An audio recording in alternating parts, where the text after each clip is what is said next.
Doctrinas erróneas acerca de la Trinidad.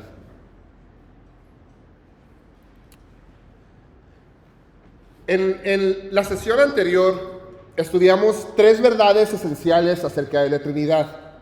3 verdades que tenemos que entender y tenemos que siempre pues tenerlas bien presentes y no dar ningún espacio para contradecir ninguna de estas verdades. Como repaso rápidamente, estas son las 3 verdades. Primero, Dios es 3 personas. Y lo que decíamos con esto es que Dios Padre es diferente del Dios Hijo. Dios Hijo es diferente del Dios Padre. Dios Padre es diferente de Dios Espíritu Santo. Y Dios Hijo es diferente de Dios Espíritu Santo. Cada una de esas son 3 personas diferentes. El punto número 2 es que cada persona es plenamente Dios. Dios Padre es plenamente Dios. Dios Hijo es plenamente Dios y Dios Espíritu Santo es plenamente Dios. Las 3 personas son completamente Dios. No hay ninguna diferencia en cuanto a esencia, en cuanto a poder entre ellas. Las 3 son plenamente Dios. Y la última verdad es: hay un solo Dios. Y aquí parece como que hay una contradicción, pero no es una contradicción. Simplemente es algo un poco difícil de entender, porque es una existencia ajena a nosotros. Son 3 personas en uno solo. Hay un solo Dios, no hay 3 dioses.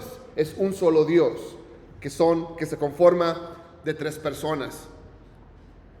Estas 3 verdades tienen muchísimo respaldo bíblico y ya lo vimos la vez pasada. Cada una de estas verdades está claramente presente en la Biblia y las 3 son muy importantes que siempre las tengamos bien presentes y que podamos defenderlas, cada una de ellas. En el estudio de hoy queremos ver qué sucede cuando ignoras alguna de estas 3 verdades. ¿Qué sucede cuando dejas de fuera alguna de estas 3 verdades? ¿Cuáles son las doctrinas incorrectas o doctrinas erróneas o ideas incorrectas que surgen por dejar alguna de estas verdades fuera? Estas son doctrinas que en algún momento u otro en la iglesia se han creído, o gente en la iglesia las ha enseñado. Vamos a ver algunas. Vamos a empezar con el modalismo. El modalismo es una doctrina que tiene que ver con la Trinidad y es una doctrina incorrecta. Esto es lo que nos dice el modalismo. El modalismo sostiene que hay solo una persona que se nos aparece de 3 formas o modos, de ahí el nombre modalismo, diferentes. El modalismo sostiene que hay solo una persona que se nos aparece de 3 formas o modos diferentes. Volviendo a las 3 verdades esenciales, ¿cuál es la verdad que se está ignorando aquí? ¿Cuál? Dios es 3 personas. No necesariamente las 2 primeras, pero más bien la primera. Dios es 3 personas. En diferentes épocas, en diferentes tiempos en la historia de la iglesia, algunos han enseñado que Dios no es 3 personas. Que Dios no es 3 personas diferentes, sino que solo es una persona que se aparece o que se manifiesta a la gente de diferentes modos, en tiempos diferentes. Entonces el modalismo dice, no hay 3 dioses, es un solo Dios. Pero este Dios se manifiesta de maneras o de modos diferentes a través del tiempo, a través de la historia. En el Antiguo Testamento, Dios se manifiesta o aparecía como Dios Padre. Luego en el Nuevo Testamento se aparecía o se manifestaba como Dios Hijo. Y en el tiempo actual, o en el tiempo de la iglesia, Dios se manifiesta como Dios Espíritu. Pero es un solo Dios. No hay tres personas, es un solo Dios que se manifiesta de diferentes maneras. Eso es lo que enseña el modalismo. ¿Y cuál es el respaldo bíblico? ¿De dónde se toman para decir esto? Bueno, hay muchos pasajes en la Biblia que hablan de que hay un solo Dios. Y sí, estudiamos todos estos pasajes cuando estábamos viendo las tres verdades esenciales. De hecho, la Biblia sí dice que hay un solo Dios. Todos estos pasajes hablan acerca de esto. Vamos a ver dos. Juan 10:30. Juan 10:30 dice: yo y el Padre uno somos. Aquí es Jesús el que está hablando. Está diciendo: yo soy uno con Dios. Juan 14:9. Jesús le dijo: tanto tiempo hace que estoy con vosotros y no me has conocido, Felipe. El que me ha visto a mí, ha visto al Padre. ¿Cómo pues dices tú, muéstranos al Padre? Entonces, sí hay un respaldo bíblico para decir que hay un solo Dios. El problema es que, así como hay respaldo bíblico de que hay un solo Dios, también hay mucho respaldo bíblico de que Dios es tres personas. Lo vemos en el Antiguo Testamento y lo vemos bien claramente en el Nuevo Testamento. Se está ignorando todos esos pasajes bíblicos que nos hablan de que hay tres personas.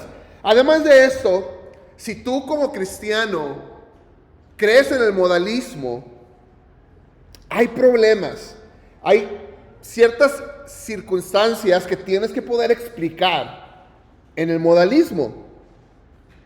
Por ejemplo, tienes que negar que hubo tres personas separadas en el bautismo de Jesús. O tienes que poder explicar dentro de la idea del modalismo lo que sucedió en el bautismo de Jesús. Ya lo estudiamos. ¿Quién se acuerda qué pasó en el bautismo de Jesús?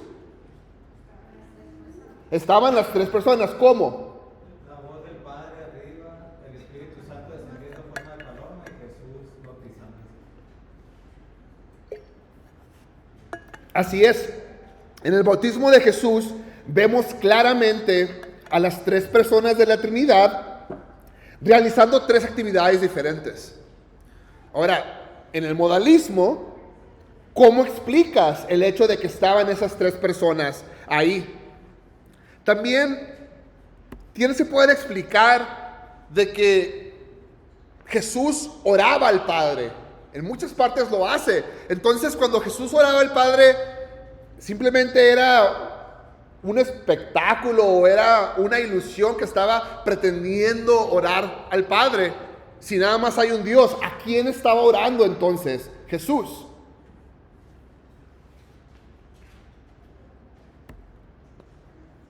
También se pierde la idea del Hijo o del Espíritu Santo intercediendo por nosotros ante Dios el Padre. De nuevo, si solamente hay un Dios y no tres personas diferentes, ¿qué significa entonces que el Hijo interceda por nosotros ante el Padre? ¿O que el Espíritu Santo interceda por nosotros ante el Padre? No tiene sentido. Tienes que poder explicar estos versículos. Además, se pierde la esencia de la doctrina de la expiación. La expiación es la idea de que Dios Padre envió a su Hijo como sacrificio en sustitución o en sacrificio en lugar de nosotros. Esa es la idea de la expiación. Y el Hijo llevó nuestros pecados y cargó con la ira de Dios en nuestro lugar. Y que el Padre quedó satisfecho con el sacrificio, con la muerte que Jesús hizo. Y de nuevo, dentro de la idea o del contexto del modalismo, ¿cómo explicas esto? Porque Dios el Padre envió a Dios el Hijo a morir. Dios el Hijo cargó con los pecados. Por lo tanto, Dios el Padre quedó satisfecho, quedó pagada la deuda que teníamos como pecadores, la deuda de pecado. Pero si solamente hay un Dios o no hay tres personas diferentes, no tiene mucho sentido, pierde sentido la idea de la expiación. Y por último, si solamente hay un Dios que no es y no tres personas diferentes, se pierde o se niega la independencia de Dios.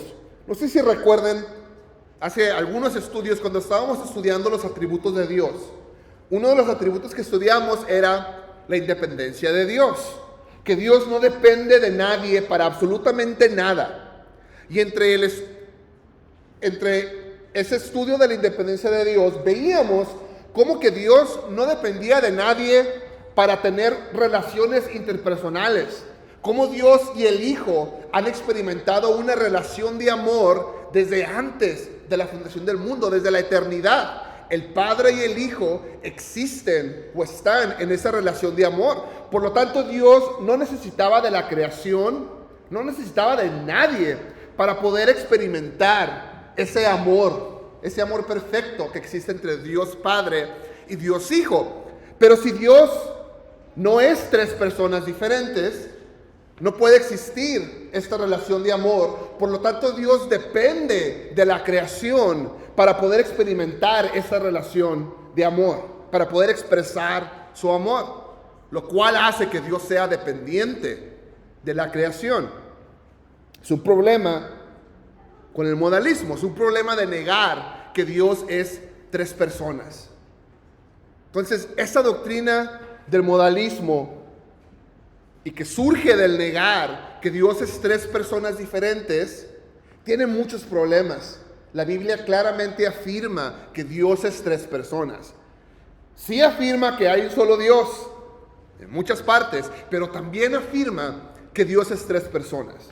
Y si vas a decir que Dios no es tres personas, tienes que poder explicar todos estos puntos, cómo funcionan si Dios no es tres personas. Eso es el modalismo.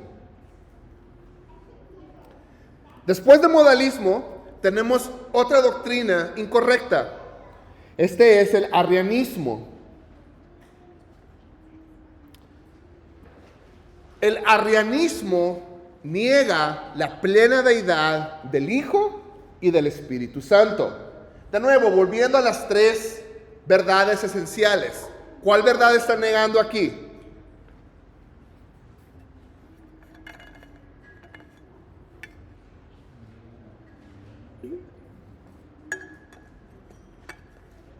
La verdad número 2, que cada persona es plenamente Dios. Entonces, el modalismo niega que Dios es tres personas. Ahora, el arrianismo niega que cada persona es plenamente Dios. Ahora, ¿de dónde viene este nombre extraño? Se le llama arrianismo porque existía ese obispo en Alejandría que se llamaba Arrío, y él es el que enseñaba o el que proponía esa doctrina. Esa doctrina existe como desde el año 320, más o menos, 320 después de Cristo. Es cuando surge esa doctrina, muy temprano en la iglesia de la historia. Y Arrío enseñaba que Dios Padre creó en un punto a Dios Hijo y a Dios Espíritu. Entonces, Dios Padre es eterno. Dios Padre siempre ha existido. Pero Arrío enseñaba que en algún momento de la historia, antes de la creación del mundo, mucho antes, pero en un momento de la historia, Dios Padre creó a Dios Hijo y a Dios Espíritu Santo.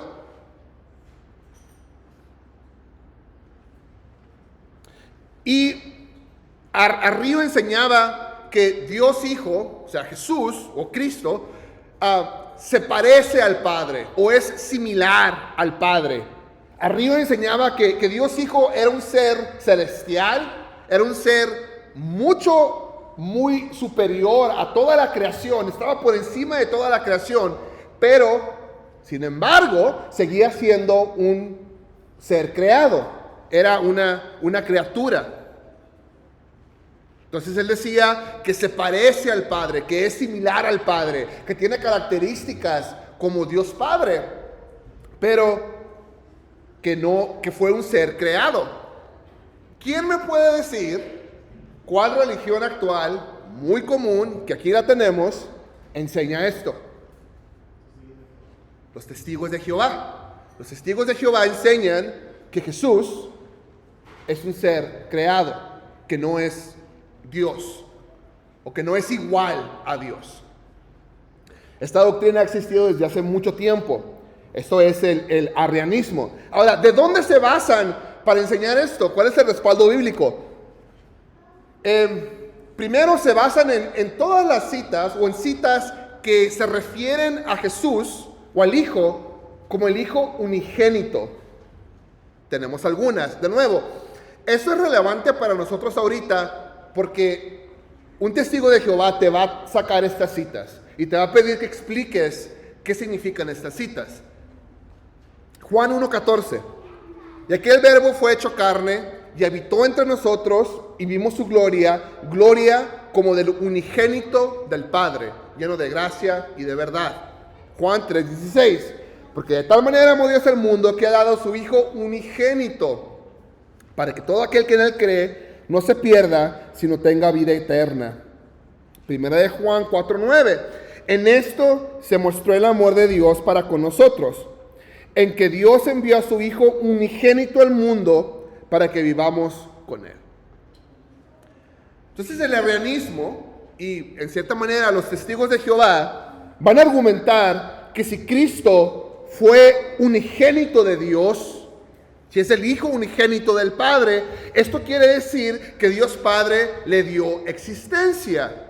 Porque la palabra unigénito, o como también la podríamos ver, engendrar, o como la ven ellos, en la experiencia humana, en lo que vemos en nuestro mundo, se refiere a la función que el Padre tiene en la concepción del Hijo. Entonces, cuando ellos leen unigénito, ellos entienden, o ellos ven, que al ser el Hijo unigénito significa que fue engendrado por Dios, que fue creado por Dios. Así como nosotros tenemos nuestros hijos, uno de ellos es el unigénito, y son engendrados por nosotros. Ahora, ¿cómo explicas a qué se refiere o qué significa unigénito? Okay. Y aquí es en donde entender un poquito de griego nos sirve. Habla de importancia, ¿no? Más que nada, estaba viendo que José fue unigénito. Una parte de la escritura está viendo que quedó como unigénito a él en importancia a todos sus hermanos. Ajá. Y no fue hijo de los últimos. Sí. Esa parte aplica también, o más bien, aplica más bien cuando hablamos de primogénito, que lo vamos a ver enseguida, pero sí van por donde mismo. Entonces aquí con unigénito, la palabra en griego que se usa para unigénito es monogenes. Esa es la palabra en griego. Y ahora, la palabra monogenes se deriva de dos palabras griegas. La primera es mono, que significa solo, o único, o uno. Y la segunda palabra es genao, que significa engendrar. Ahora, hay un detalle, hay un problema. Por muchos años se pensó que la palabra, o que la segunda parte de esta palabra, genes, se derivaba de la palabra genao, que significa engendrar. Esto fue lo que por mucho tiempo se creyó. Y esto es lo que causaba confusión. Porque decía, pues es el Hijo engendrado, el único engendrado de Dios. Sin embargo, recientemente, en el siglo XX, con los estudios del lenguaje, se ha comprobado o se ha demostrado que la palabra genes en realidad viene no de genao, sino de genos, otra palabra griega, que significa clase o tipo. Ahora, ¿cómo cambia esto la idea de todos estos versículos? Genao significa engendrar, pero genos significa clase o tipo. Si tomamos esta definición, que es la definición correcta o la raíz correcta de esta palabra, está diciendo Jesús es el único en su clase, el único en su tipo. No está diciendo es el único engendrado, está diciendo es el único en su clase. Y cuando vemos todos esos versículos de vuelta, donde habla de unigénito, está diciendo el único en su clase. Es el único, no hay otro como Jesús.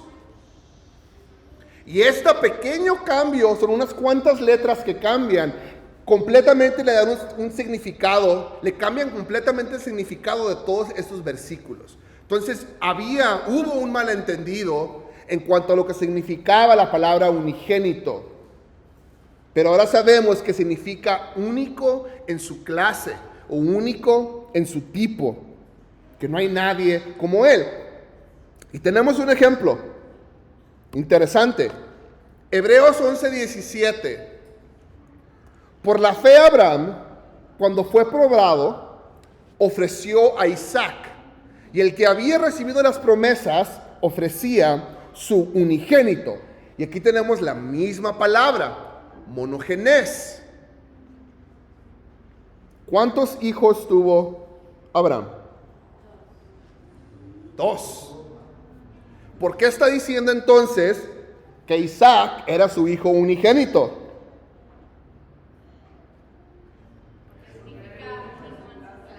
Porque Isaac era el único en su clase. ¿Y cuál era la clase especial de Isaac? Que era el hijo de la promesa. Es la misma palabra que se utiliza aquí en Hebreos. Es la misma palabra que se utiliza en las demás citas, en Juan y en Primera de Juan, cuando se refiere al hijo unigénito. Es el único en su clase. No está diciendo que es el hijo engendrado de Dios. Es una confusión. Así es como explicas estos versículos del hijo unigénito.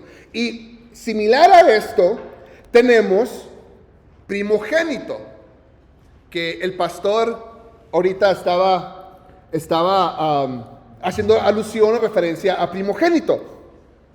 Colosenses 1:15. Él es la imagen del Dios invisible, el primogénito de toda la creación. De acuerdo con el arrianismo, la palabra primogénito implica que el padre en algún punto le dio existencia al hijo. Cuando yo digo mi hijo primogénito, ¿a qué me estoy refiriendo? Al primer hijo.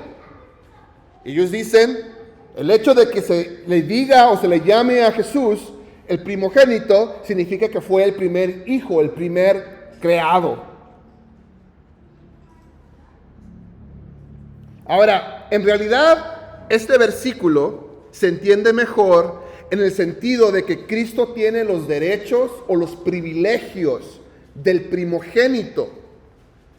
Según las costumbres bíblicas, el derecho de liderazgo o autoridad en la familia de la generación venían o se le daban al primogénito. Habla de ese lugar especial que el primogénito tenía en la familia. Era el heredero, era el que recibía todo el poder, toda la autoridad, ya que el padre no estaba o que el padre le otorgaba esa posición.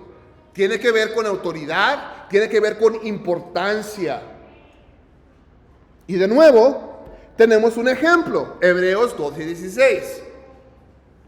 No sea que haya algún fornicario o profano como Esaú, que por una sola comida vendió su primogenitura.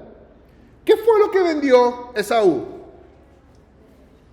Su derecho de nacimiento, lo que le correspondía por derecho.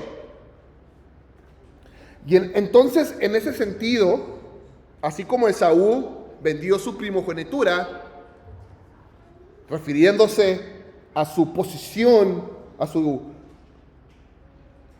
nivel de importancia. También Colosenses 1:15, cuando habla del primogénito, se refiere a la posición, a la importancia, a la autoridad que Jesús tiene, no a que fue el primero creado. Cristo tiene los privilegios y la autoridad y el gobierno que le corresponden al primogénito con respecto a toda la creación.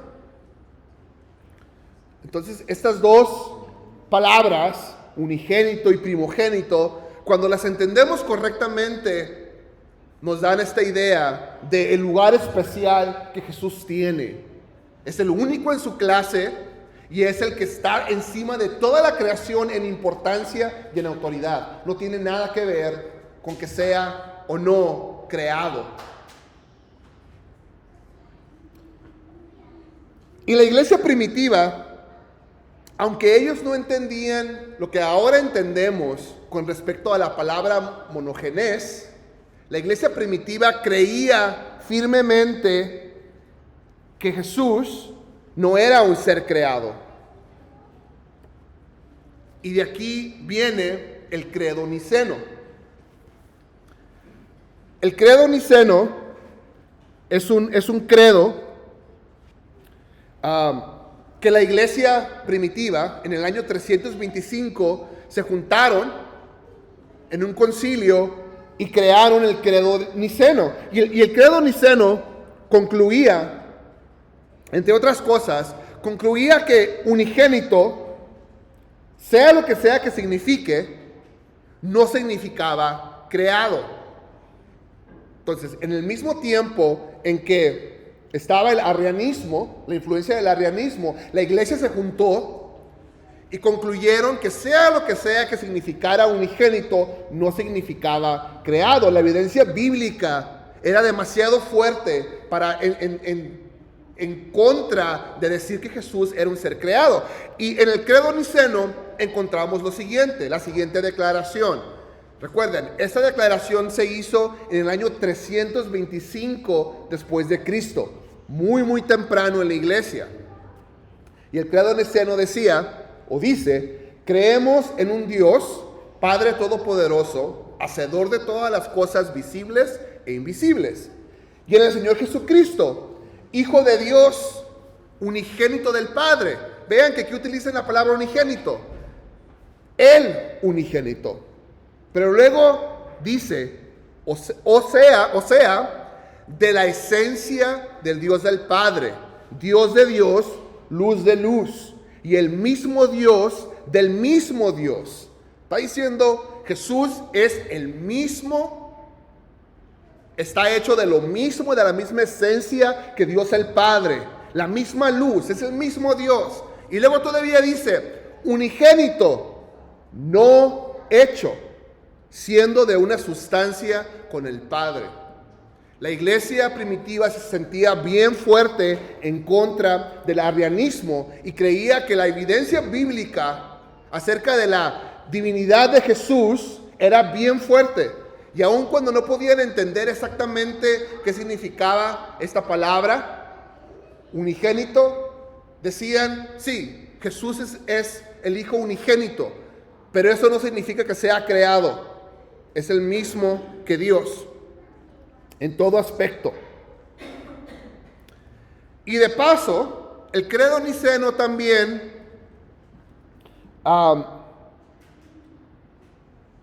se opuso o dejaba de fuera otras creencias, otras doctrinas erróneas que existían en ese tiempo. Por ejemplo, el subordinacionismo. Veíamos que el arrianismo sostenía que el Hijo fue creado y que no era divino, por lo menos no igual que el Padre. Mientras tanto, el subordinacionismo sostenía que el Hijo era eterno y divino, o sea que el Hijo no era creado, pero con todo no igual al Padre en sus 0 atributos, o sea que el Hijo era inferior o subordinado en ser a Dios el Padre. Entonces, ellos no decían que Jesús era creado o que el Hijo era creado, pero sí decían que era menor que Dios el Padre, que estaba por debajo, estaba subordinado en ser a Dios el Padre. De nuevo, el credo niceno específicamente dice que es esencia del Padre, Dios de Dios, luz de luz, el mismo Dios del mismo Dios. Deja bien claro, en contra del subordinacionismo. También en aquel entonces existía esta doctrina llamada adopcionismo. Y el adopcionismo es la idea de que Jesús vivió como un hombre ordinario hasta su bautismo. Es bien interesante. Ellos enseñaban que Jesús nació como un hombre, igual que todos nosotros. Pero que en el momento de su bautismo, cuando Jesús fue bautizado, Dios lo adoptó como su hijo. Y en ese momento le dio poderes sobrenaturales. En ese momento le dio esencia de divinidad. El adopcionismo dice que Cristo, o la segunda persona de la Trinidad, no existía antes de que naciera como hombre. Ellos afirmaban que Cristo no era eterno. Es un poco extraña esta doctrina. Pero entonces ellos creían que Jesús nació como hombre, vivió como hombre hasta el momento cuando fue bautizado. Y que cuando fue bautizado, Dios le dio poderes sobrenaturales, Dios le dio de su divinidad. Y entonces se convirtió en hijo, se convirtió en cierta manera como Dios. De nuevo, esta es una doctrina que el concilio el credo de Nicea, de Niceno, atacó directamente. No dejó espacio para esto. Y por último, tenemos el triteísmo. Ya vimos qué pasa cuando niegas que Dios es tres personas. ¿Qué pasa cuando niegas que cada persona es plenamente Dios? Ahora, ¿qué sucede cuando niegas que hay un solo Dios? ¿Qué es lo que nos queda? Nos quedan tres dioses. Es triteísmo. Entonces sí vamos a poder decir que Dios es tres personas. Vamos a poder decir que cada persona es plenamente Dios. Pero nos quedamos hasta ahí. Por consiguiente, hay tres dioses diferentes.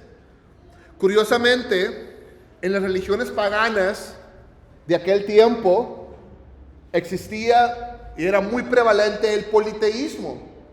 Los romanos, ¿cuántos dioses romanos hay? ¿Cuántos dioses griegos hay? Muchísimos, tienen dioses para cada cosa. El triteísmo tiene estas influencias paganas donde hay múltiples dioses. Hay tres dioses. Dios Padre, Dios Hijo y Dios Espíritu Santo. Pero son tres dioses diferentes.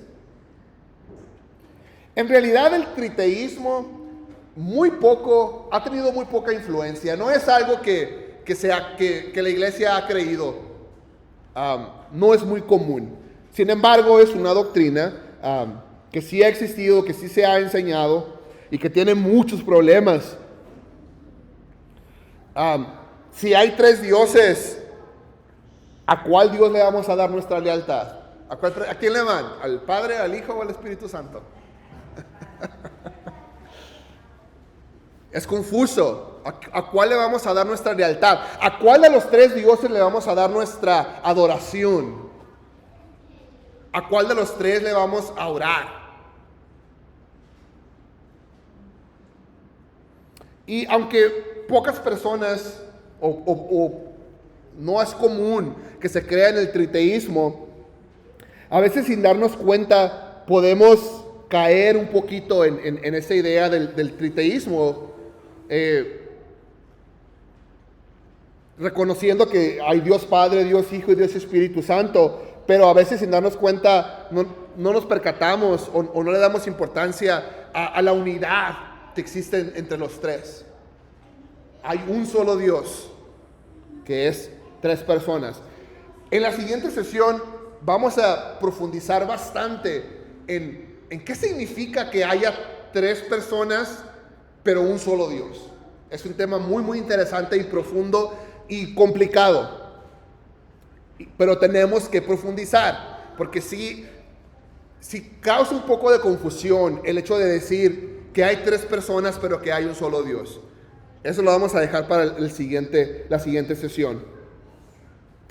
Ahorita, para terminar, quiero enfocarme un poco en la importancia de la doctrina de la Trinidad.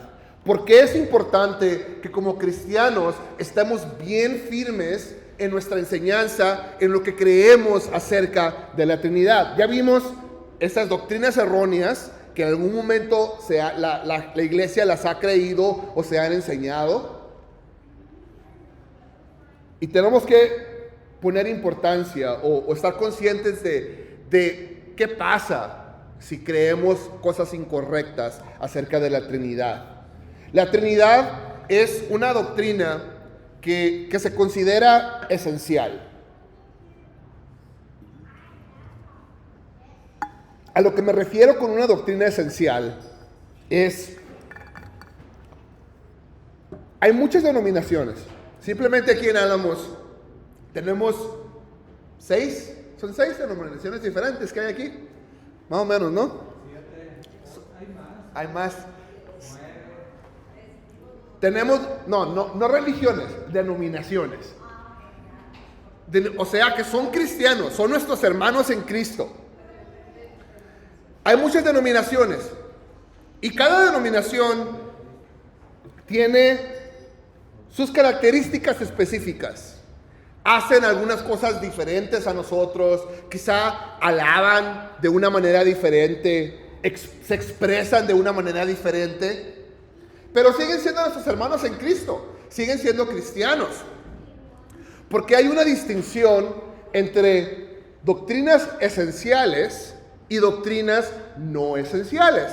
Las doctrinas no esenciales significa que la Biblia deja espacio para o deja lugar a la interpretación o incluso hasta a las preferencias. Unos prefieren cantar, tener alabanza simplemente con un piano, no aplauden, no levantan sus manos y está perfectamente bien.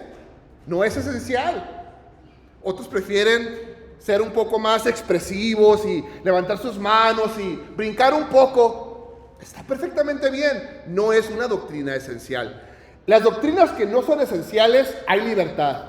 Cada quien a su preferencia puede decidir ir a una iglesia que se exprese de cierta manera. Y hay muchas doctrinas que no son esenciales. La Trinidad no es una de ellas. La Trinidad es una doctrina esencial. Si tú no crees en la Trinidad, por consiguiente, no te podemos considerar cristiano en su esencia. La doctrina de la Trinidad es esencial, es básica. Tenemos varias. La justificación por fe es otra. Si tú no crees en la justificación por fe, es esencial. Difícilmente te pueda poder llamar cristiano o hermano si no crees en la justificación por medio de la fe. La deidad de Jesús es otra. Si tú no puedes declarar que Jesús es Dios completamente, entonces difícilmente te voy a poder decir que eres cristiano. Son esenciales. La Trinidad es una de ellas. Ahora, ¿por qué es importante?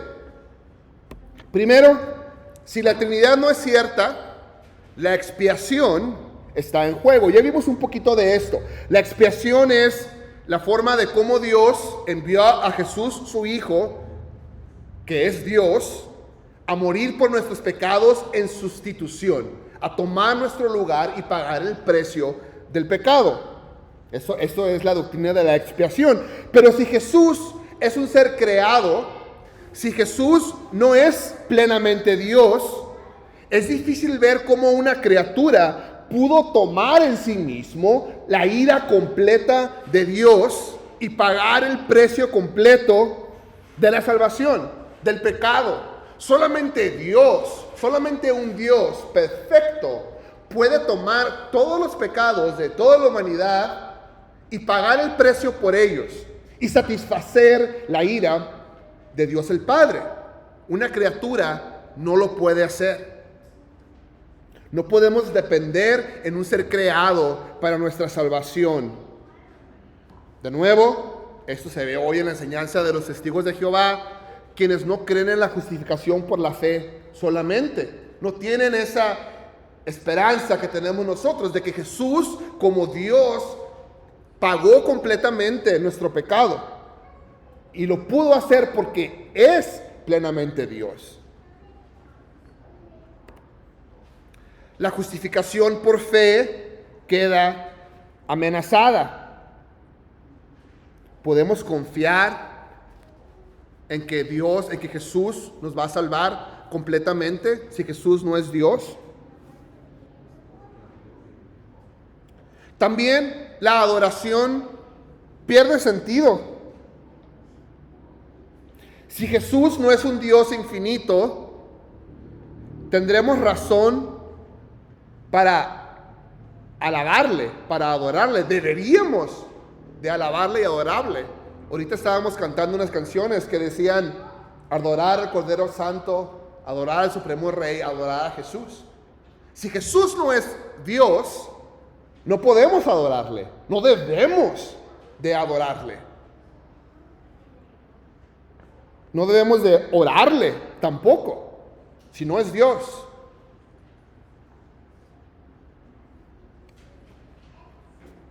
Tenemos esta idea de que somos salvos por medio de una criatura. Si alguien enseña que Cristo es un ser creado, pero que aún así nos salva, entonces le estamos atribuyendo nuestra salvación a una criatura, a un ser creado. Y de nuevo, no vamos a poder tener esa confianza de que Jesús lo pagó todo en la cruz. Nuestra confianza como cristianos, nuestra vida como cristianos depende completamente en el hecho de que Jesús lo pagó todo, de que Jesús lo hizo todo en la cruz, de que Jesús pagó el precio por el pecado completamente, que Jesús lo hizo todo perfecta y completamente. Toda nuestra religión como cristiano, quiénes somos como cristianos depende de esa verdad, que Jesús lo hizo todo. Pero si Jesús es una criatura, entonces no podemos tener esa confianza de que en realidad Jesús pagó perfecta y completamente el precio de nuestra salvación. Y de nuevo, como veíamos ahorita, la independencia de Dios está en juego. La independencia de Dios depende, irónicamente, de la Trinidad, de que Dios es tres personas, de que Dios desde una eternidad perfectamente ha tenido esta relación de amor entre Padre, Hijo y Espíritu Santo. Por lo tanto, no necesita de ninguna creación para experimentar el amor, las relaciones intrapersonales. Si el Espíritu Santo y el Hijo fueron creados en algún momento, significa que existió un momento en donde Dios Padre no tenía al Hijo y al Espíritu Santo para amarlos, para tener esa relación íntima, para compartir de su gloria con el Hijo. Y dependía o depende de un ser creado, en este caso de Jesús y del Espíritu Santo, para estar completo, para tener esa relación. La independencia de Dios está en juego si la Trinidad no es cierta. Y es por esto que como cristianos tenemos que poner la doctrina de la Trinidad en el lugar que le corresponde, en el lugar de las doctrinas esenciales. No es algo que podemos decir, no, está bien si tú crees de esta manera, está bien si tú crees que Jesús no es plenamente Dios. No podemos ponerla en esa categoría. No hay libertad, no hay espacio en cuanto a esa doctrina. Tenemos que afirmarla tal como la Biblia la enseña y tenemos que reprender cuando se le quita la importancia a la Trinidad o cuando se intenta enseñar algo incorrecto acerca de la Trinidad. La Trinidad es una doctrina que es esencial del cristianismo. Y con esto terminamos este tema de las doctrinas erróneas acerca de la Trinidad. Y como les comentaba, la próxima sesión vamos a estudiar más a detalle qué significa que Dios sea tres personas. ¿Cómo es que existe Dios con esas tres personas y cómo se relacionan esas tres personas de la Trinidad y qué diferencias hay entre cada una de las personas? Tema muy, muy, muy interesante que vamos a continuar la siguiente sesión. Vamos a orar. Gracias, Padre, por este tiempo y gracias por tu palabra. Y gracias, Señor, porque tu palabra es clara en estos temas. Podemos entender lo que nos quieres decir. Podemos entender más de cómo eres tú, de quién eres tú. Y aunque no entendemos todo completamente, tenemos esa certeza de que tú eres el único Dios que existe, pero que eres un Dios que existe como tres personas. Ayúdanos, Señor, a ser sabios, a saber defender esta doctrina esencial, a poder explicar cuando sea necesario de cómo es que la Trinidad funciona y cómo tu palabra lo enseña. Te doy gracias, Padre, por estos tiempos y el privilegio que es el poder aprender más de ti. En el nombre de Cristo Jesús. Amén.